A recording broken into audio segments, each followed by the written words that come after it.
Hello there, Seraphim17 once again. This is my Bayonetta Hard Pure Platinum run. This is Chapter 8, entitled Paradiso, A Remembrance of Time. If the title doesn't make any sense to you, it's because it's alluding to the overarching plot elements that are pretty damn vague to understand unless you're really paying attention. But it has to do with the anthropic principle, and if you listen to the developer commentary, Hideki Kamiya does go quite into detail of it and explain some of the more confusing elements, but even then, it's still pretty confusing. But if I told you I was playing Bayonetta for story, unfortunately, I would be playing it for the wrong reasons, in my opinion, because this is a game that's gameplay is so damn delicious. That is why you're here. And I do enjoy the story, I do watch it from time to time. You know, when I first play any game, I always watch the story, even if it's completely brutal. And I found Bayonetta's to be just the right amount of cheese and really fun. And I'm so excited for Bayonetta 2, it's not even funny. It looks so goddamn good, but this is one of those Alfheims that people struggle with until they realise, or until they read somewhere, or listen to this video, that wearing the gaze of despair makes any out-of-body moment just really simple.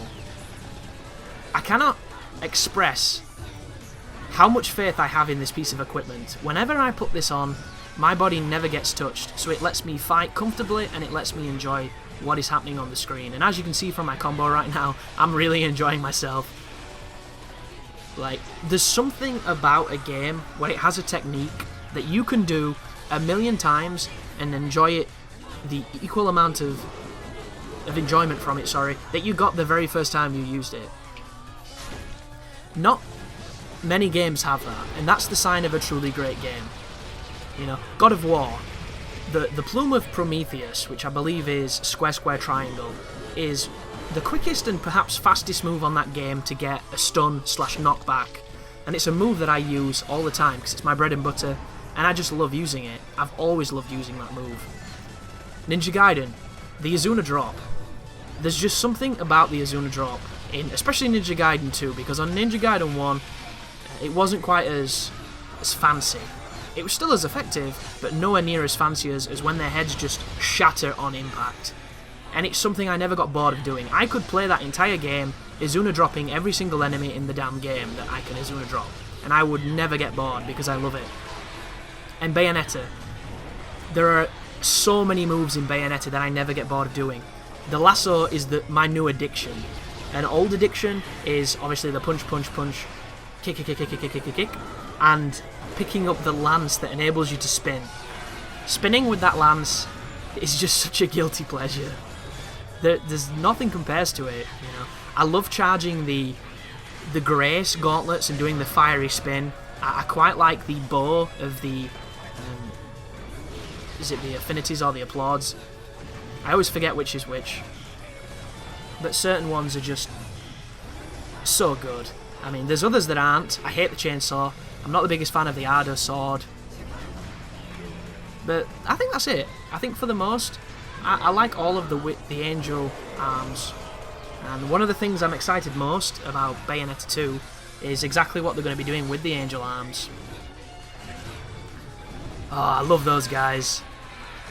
Believe it or not, I did not play this game with volume on, and I think some of my frustration with certain attacks would have been mitigated because I would have heard the initiation noises. Like the trumpet guys can fire trumpets at you from off screen, but they make that noise, that amazing and it tells you that, yo dog, there's a big ball of energy coming your way. That when you don't have that, you know, how are you meant to know? But that is one of the highest modifiers for the score we've seen so far. I wonder how many points we got from that. That was pretty damn high. There you go. Is that 8 million? 8,853,000? That's probably the highest score you're going to see in this playthrough. I had a lot of fun doing that. And believe it or not, that was one take. That was my first attempt at that. I'm telling you guys, Gaze of Despair. And like an idiot, I still have it equipped. And I don't mean to. I've just completely forgot I've got it on. So you need to be careful, because whenever you get Witch Time and you do a standard combo, chances are you are not stunning the enemy you're hitting, and when Witch Time comes out of it, you get punched. Because that's what Gaze of Despair does. and it does it really well.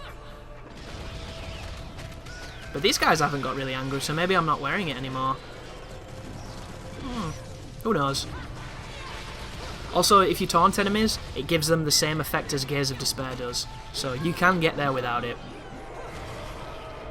But if you kill one of the angels that has the staff on this section with a torture attack, it will give you one of those awesome sickle spinning lance things.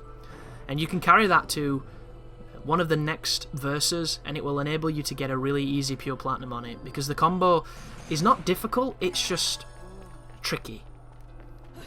Because it involves this. It involves being chased by a golem, and the golem has rubber banding on it, which means regardless of how much you run, of how fast you run, and how consecutively you run, the golem will always be the almost the same distance from you that it was at the beginning.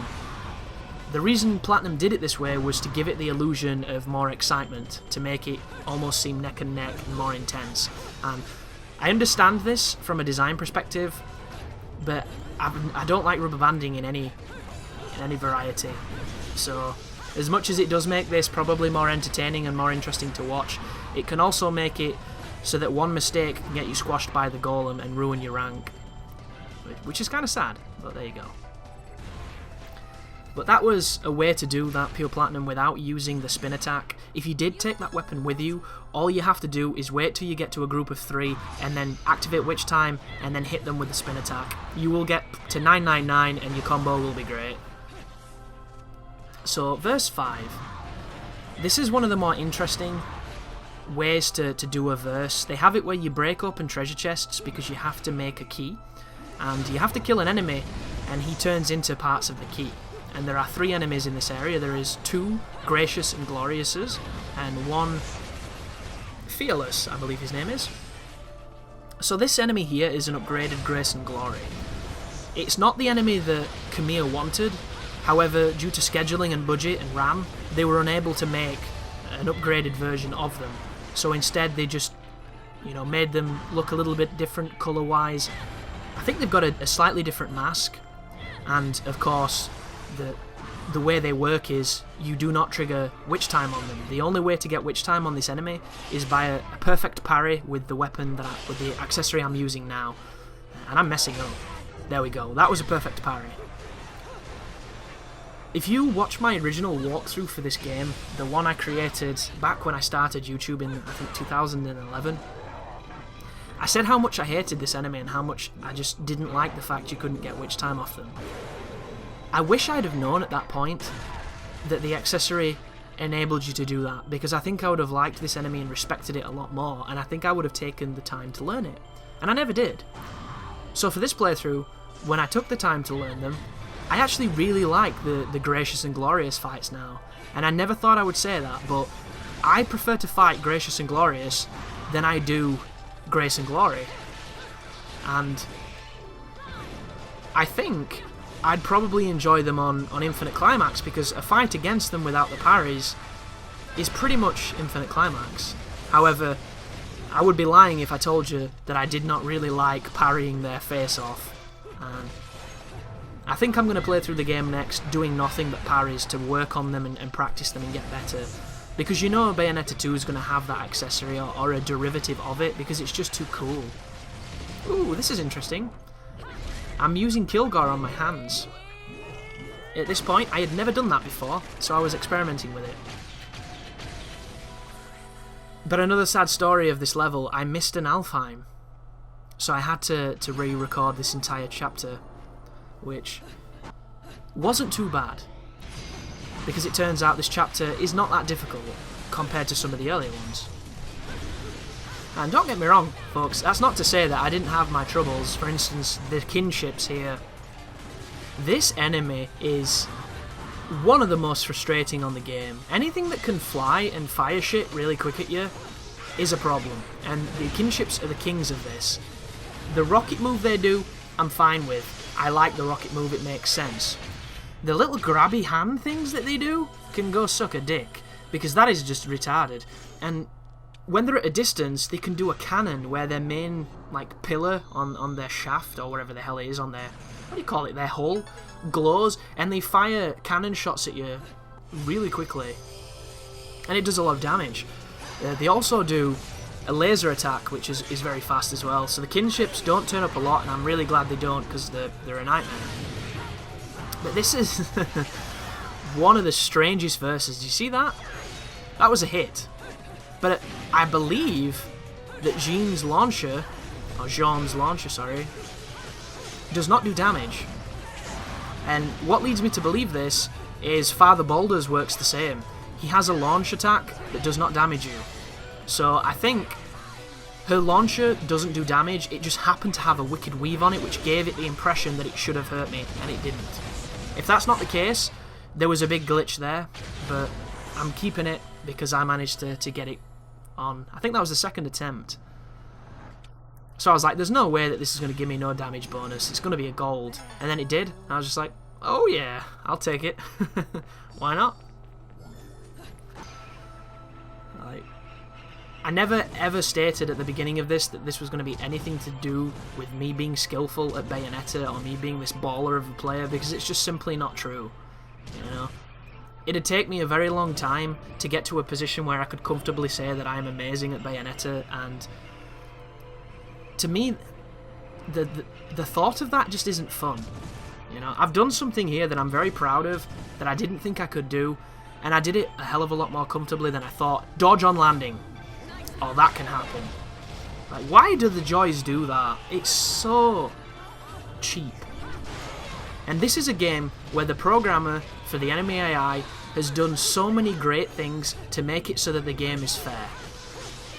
I don't know his name, unfortunately, because the way that Hideki Kamiya talks about him, he talks about him with an abbreviated name, and it always had San on it, which is obviously, I think, like a formal way of speaking in Japanese. So it was always something like Dom-san, something like that. So I don't know what his name is, the guy who did the enemies on this game.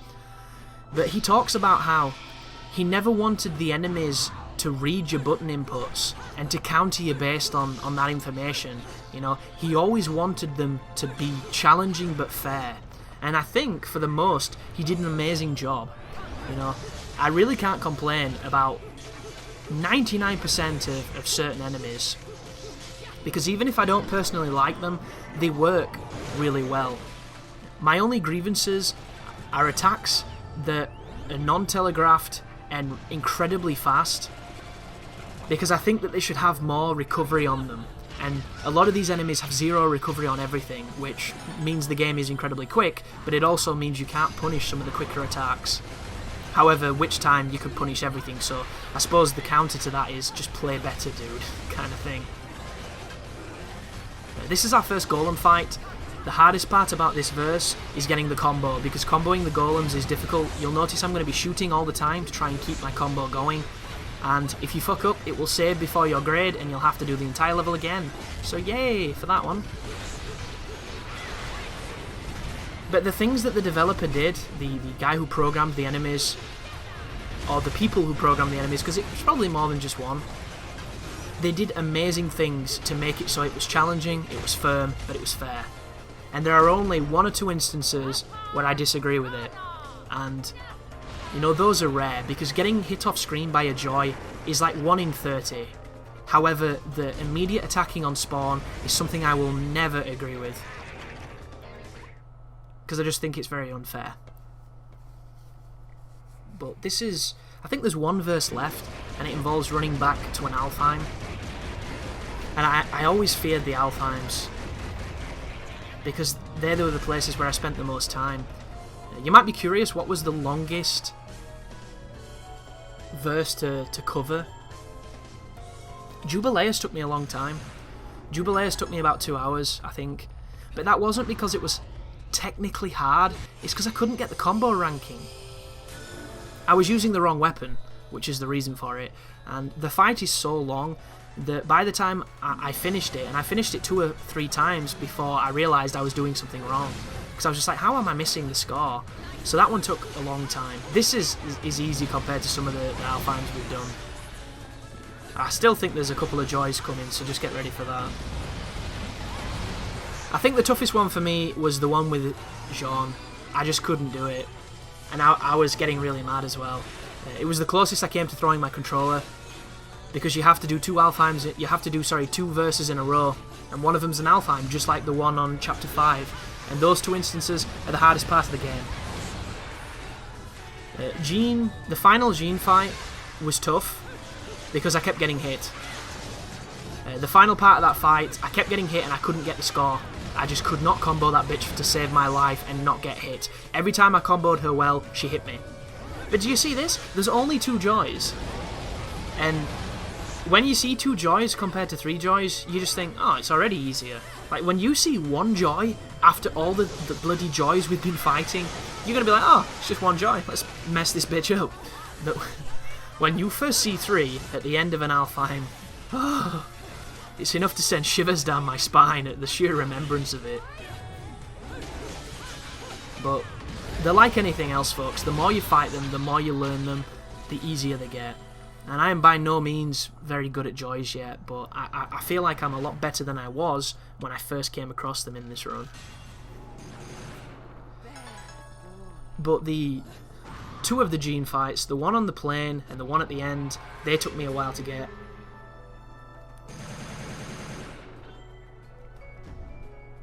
But aside from that, and a couple of the early ones, aside from replaying full chapters because I fucked up, I pretty much did each chapter within an hour. Give or take. And I had to replay them a few times, and there were a few spots that took a little bit longer, but I had a really good temp going with it, you know, I had a good tempo for beating it. Because it does get easier, because you're getting better, and you're playing better, which is most important. And I'm hoping you will see that in the future videos, so yeah. That's the end of this one. Thank you very much for watching, and you take care now.